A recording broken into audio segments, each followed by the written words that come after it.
Breaking news దేశ రాజధాని ఢిల్లీకి బాంబు బెదిరింపులు ఆగడం లేదు. గత వారం 40కి పైగా స్కూల్స్ కు బెదిరింపులు రాగా లేటెస్ట్ గా మరో 3 స్కూల్స్ కు బెదిరింపులు వచ్చాయి. అయితే ఈసారి ముంబైలోని ఆర్బీఐ ఆఫీస్ ను కూడా టార్గెట్ చేసుకున్నారు దుండగులు. RBI governor Sanjay Malhotra personal mail ఐడికి రష్యన్ లాంగ్వేజ్ లో మెసేజ్ పంపారు దుండగులు. ఇక ఢిల్లీలోని 3 స్కూల్స్ కూడా బాంబు బెదిరింపులు వచ్చాయి. ఈసారి కూడా బాంబులు ఉన్నాయంటూ ఈమెయిల్స్ పంపారు దుండగులు.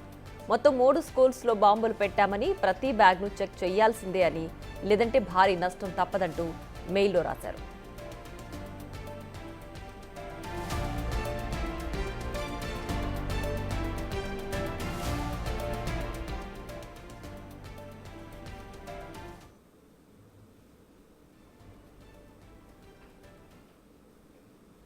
మరింత సమాచారం మా ప్రతినిధి శివ అందిస్తారు. శివ, చెప్పండి. స్కూల్స్ కే కాదు, ఏకంగా ఆర్బీఐ గవర్నర్ ను కూడా టార్గెట్ చేశారు దుండగులు. బాంబు బెదిరింపులు కలకలం రేపుతున్నాయి. అసలు ఎక్కడి నుంచి వచ్చాయి, ఏ విషయాలు ఏమన్నా తెలుసాయా? ప్రియా, గత కొన్ని రోజులుగా కూడా ఈ బాంబు బెదిరింపులు అనేది పరిపాటిగా మారిపోయింది. ఇటు స్కూల్స్ కానీ, ఎయిర్పోర్ట్లు, అలాగే రీసెంట్ గా ఇప్పుడు ఆర్బీఐకి కూడా ఈ బాంబు బెదిరింపు అనేది ఇచ్చినట్లుగా తెలుస్తుంది.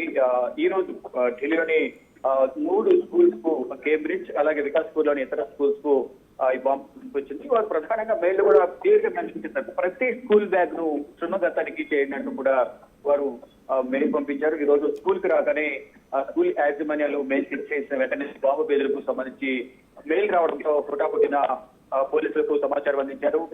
సమాచారం అందించిన వెంటనే బాంబ్ స్క్వాడ్ అలాగే డాగ్ స్క్వాడ్ తీసుకుని బాంబు తనిఖీలు నిర్వహించారు. కానీ ఎటువంటి ఆనవాళ్లు బాంబులకు సంబంధించి కానీ బెదిరింపులకు సంబంధించి ఎటువంటి ఆనవాళ్లు దొరకలేదనేది పోలీసులు అలాగే డాగ్ స్క్వాడ్ గుర్తించాయి.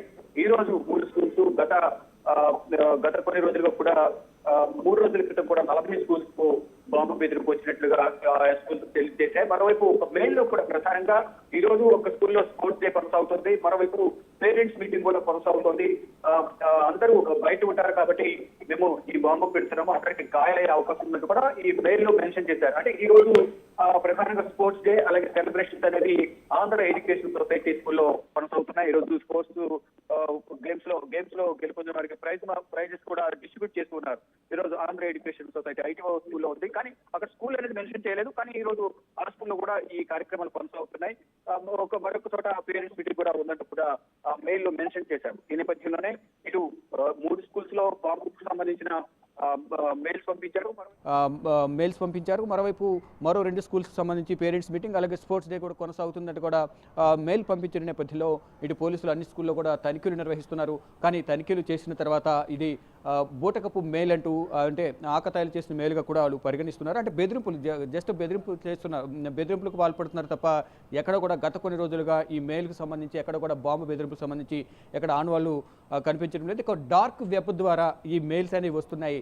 ఎవరు పంపిస్తున్నారు అనే దాని మీద మాత్రం ఇంకా విచారణ కొనసాగుతుంది. గతంలో కూడా ఇటు కర్ణాటక డిప్యూటీ సీఎం డికే శివకుమార్ ఇంటికి సమీపంలో ఒక స్కూల్లో కూడా బాంబు పెట్టినట్లుగా మెయిల్ పంపించారు. కానీ అక్కడ ఎటువంటి ఆనవాళ్ళు దొరకలేదు. తర్వాత ఢిల్లీ స్కూల్లో కూడా దాదాపు గత కొన్ని రోజుల నుంచి గతంలో ఒకే రోజు 150 స్కూళ్లకు, ఆ తర్వాత 70 స్కూళ్ళు, ఇక రీసెంట్గా ఒక 4-5 రోజుల క్రితం 40 స్కూళ్లకు బాంబు బెదిరింపు మెయిల్స్ కూడా పంపించారు. కానీ ఎక్కడ కూడా బాంబు బెదిరింపులకు సంబంధించి కానీ బాంబుకు సంబంధించి ఆనవాళ్ళు ఎక్కడ దొరకలేదు. కానీ ప్రతిరోజు కూడా స్కూల్స్కు మెయిల్స్ రావడం, హడావుడిగా తనిఖీలు చేయడం, కానీ అక్కడ ఎటువంటి ఆనవాళ్ళు దొరకపోవడంతో అందరూ ఊపిరి పీల్చుకుంటున్నారు.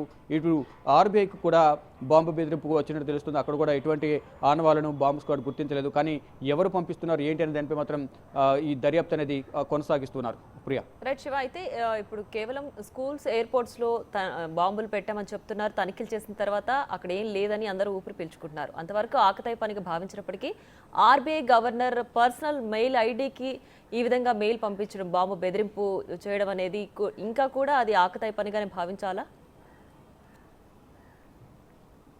రైట్, అంటే అందరినీ కూడా భయభ్రాంతులకు గురి చేసేందుకే ఈ మెయిల్స్ పంపిస్తున్నారు అనేది ప్రధానంగా తెలుస్తోంది. కానీ దీన్ని నిర్లక్ష్యంగా వదిలేస్తే భారీ మూల్యం చెల్లించుకోవాల్సి వస్తుంది కాబట్టి వెంటనే అప్రమత్తమవుతున్న పోలీసులు ఆ స్కూల్స్కు ఏదైతే బాంబు బెదిరింపులు వస్తున్నాయి మెయిల్స్ ఆ స్కూల్స్కి వెళ్ళి తనిఖీలు నిర్వహిస్తున్నారు.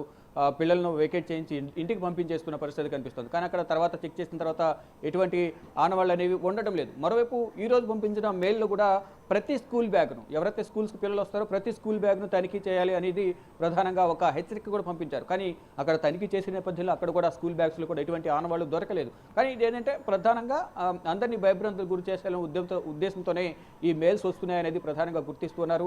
మరోవైపు $30,000 సంబంధించి ఈరోజు ఒక మెయిల్ కూడా పంపించారు. మొత్తం $30,000 ఇవ్వకపోతే స్కూల్స్ అన్ని కూడా పేల్ చేస్తామని ఒక బెదిరింపు కూడా ఈ రోజు పంపించిన మెయిల్స్లో వచ్చినట్టు తెలుస్తుంది. కానీ ఎవరికి ఇవ్వాలి $30,000 అనేది ప్రధానంగా అడ్రస్ లేదు, ఏమీ లేదు. కేవలం బెదిరింపులకు పాల్పడుతున్నారు. బెదిరింపులకు పాల్పడిన నేపథ్యంలో స్కూల్స్ అన్ని కూడా అప్రమత్తమై తనిఖీలు నిర్వహిస్తున్నారు. వెంటనే స్కూల్స్కు సంబంధించిన స్టూడెంట్స్ సంబంధించిన పేరెంట్స్ కాల్ చేసి వారందరూ కూడా తీసుకువెళ్ళిపోవాలంటే ఫోన్ చేస్తున్నారు. వారందరూ వచ్చి పిల్లల్ని తీసుకువెళ్ళిపోతున్నారు. ఒకవైపు తనిఖీలు కొనసాగుతున్నాయి. కానీ తనిఖీలు ఎటువంటి బాంబులకు సంబంధించిన ఆనవాళ్ళు అయితే దొరకడం లేదు. కానీ ఈ బాంబుల బెదిరింపులు అనేవి పరిపాటిగా మారిపోతున్నాయి. దీనికి సంబంధించి కేంద్ర ప్రభుత్వం కూడా చర్యలు తీసుకుంటున్నట్టు అంటే గతంలో ఏదైతే ఎయిర్పోర్ట్లకు సంబంధించి బాంబు బెదిరింపులు వచ్చాయో ఆ ఎయిర్పోర్ట్లు కూడా ఒకసారి ల్యాండ్ అవ్వాల్సిన ఫ్లైట్ వేరే చోటకి డైవర్ట్ చేయడం ఇలా కొనసాగుతున్న నేపథ్యంలో కేంద్ర పౌర విమానయాన శాఖ మంత్రి రామ్మోహన్ నాయుడు కూడా దీనిపై ఒక సీరియస్ చర్య తీసుకుంటాము, దీనిపై కూడా చర్చిస్తున్నాము, దీనికి ఒక ఫుల్ స్టాప్ పెడతామంటూ కూడా ఆయన తెలియజేశారు. కానీ ఇంకా ఈ స్కూల్స్కి సంబంధించి ఇంకా ఈ బాంబు బెదిరింపులు అనేవి ఇంకా కొనసాగుతూ ఉన్నాయి. కానీ ఎక్కడ కూడా దీనికి ఫుల్ స్టాప్ పడే అవకాశం కనిపించడం అంటే ఒక డార్క్ వెబ్ ద్వారా అది ఐడెంటిఫై చేయడానికి కూడా వీలు లేకుండా డార్క్ వెబ్ ద్వారా ఇది కొనసాగుతున్నట్లుగా తెలుస్తోంది. ప్రియా. ఎస్ శివ, అయితే ఈ మెయిల్స్ డార్క్ వెబ్ ద్వారా పంపిస్తున్నారు కాబట్టి ఆ సోర్స్ కనిపెట్టలేరు కాబట్టి ఆ దుండగులు మెయిల్స్ నుంచి బెదిరింపులకు పాల్పడుతున్నారని భావించాలా? డెఫినెట్గా ఏదైతే డార్క్ వెబ్ సంబంధించి ఐడి అనేది గుర్తించడం కొంత ఇబ్బందిగా మారుతోంది. ఈ నేపథ్యంలోనే ఐడెంటిఫై చేయలేకపోతున్నారు. దాదాపు ఒక సంవత్సర కాలం నుంచి కూడా ఈ బెదిరింపులు అనేవి ఎక్కువగా ఉంటున్నాయి. ఇటు ప్రముఖ సెలబ్రిటీలకు ఫోన్ చేసి బెదిరించడం కానీ మెయిల్స్ పంపించడం కానీ, ఇటు ముఖేష్ అంబానీకి సంబంధించిన హాస్పిటల్స్ ముంబైలోని హాస్పిటల్స్ కానీ స్కూల్స్ కూడా మెయిల్స్ పంపించడం, ఇలా బాంబు బెదిరింపు బాంబుతో పేల్చేస్తాము హతమారుస్తామంటే బాంబు బెదిరింపు సంబంధించి మెయిల్స్ పంపిస్తున్నారు. ఇటు ఢిల్లీలో కూడా ఎయిర్పోర్ట్లు స్కూల్స్కు హాస్పిటల్స్ అన్నిటి కూడా మెయిల్స్ అనేవి డైలీ పంపిస్తున్నారు. రొటీన్ చెక్కింగ్లో భాగంగా అప్రమత్తమైన ఇటు స్కూల్ యాజమాన్యం కానీ పోలీసులు తనిఖీలు నిర్వహిస్తున్నారు. ఒకవేళ నిర్లక్ష్యం వహిస్తే ఏమైనా జరగవచ్చనే భయంతోనే ఈ తనిఖీలు నిర్వహిస్తున్నారు. కానీ ఫైనల్గా తనిఖీలు నిర్వహించిన తర్వాత ఇటువంటి ఆనవాళ్లు కానీ వాళ్ళు బెదిరించినట్లుగా ఏమీ ఉండకపోవడంతో అందరూ ఊపిరి పీల్చుకుంటున్నారు. ఈ మెయిల్స్ అనేవి బెదిరింపు మెయిల్స్ అనేవి రోజు పంపిస్తున్నారు. స్కూల్ యాజమాన్యాలు అప్రమత్తమై తనిఖీలు నిర్వహిస్తున్నారు. కానీ ఫైనల్గా ఎటువంటి పరిష్కారం అనేది దొరకడం లేదనేది ఇటు స్కూల్ యాజమాన్యాలు కూడా చెప్తున్నాయి. కానీ కేంద్ర ప్రభుత్వం దానికి సంబంధించి ఒక పరిష్కారం దిశగా కూడా ఆలోచన చేస్తున్నట్లుగా తెలుస్తోంది. Priya. Right Shiva, thanks for the updates.